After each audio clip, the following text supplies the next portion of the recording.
Ethan had always been a curious child. His parents often scolded him for wandering into places he shouldn't be, but one rule stood above all others.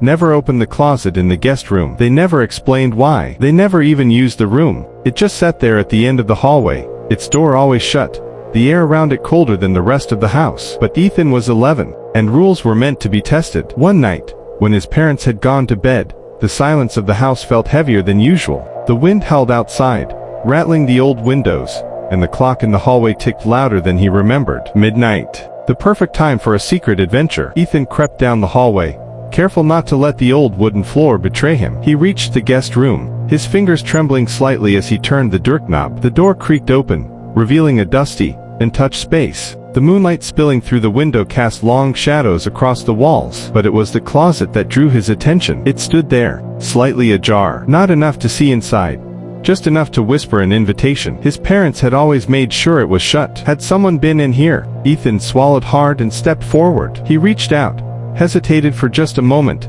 then pulled the door open. At first, he saw nothing but darkness. The closet smelled musty, like something old and forgotten. But as his eyes adjusted, a shape began to form, a figure standing inside, small and still. Ethan's breath hitched in his throat. The figure was a boy who looked exactly like him. Same messy brown hair, same wide eyes, same terrified expression. Ethan's chest tightened. His reflection. No, there was no mirror in the closet. And then, the boy moved, but Ethan hadn't. The boy in the closet raised a trembling finger and pointed past Ethan's shoulder. And then he whispered, his voice barely audible, "Don't let him close the door. He's behind you." A cold breath brushed against the back of Ethan's neck. His body went rigid. He wanted to run, to scream, but he couldn't move. The air thickened around him, suffocating. And then, slam! The closet door shut. Darkness swallowed him whole. Ethan spun around, his hands scrambling against the wood, banging, scratching. "Let me out! Let me out!" His own voice echoed back at him,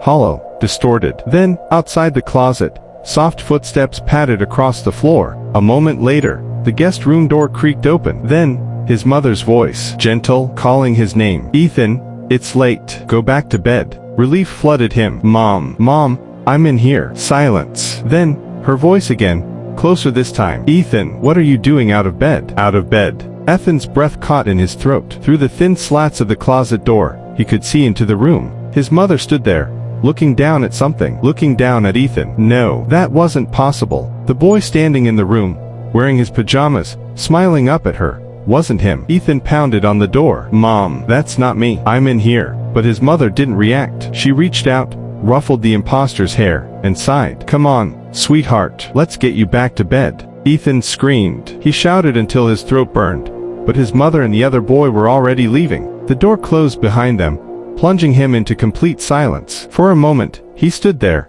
his breath ragged, his mind racing. Then, from somewhere deep within the closet, a voice whispered, soft, cold. "They always forget about us in here." The darkness swallowed his final scream. For more content, like, subscribe our channel.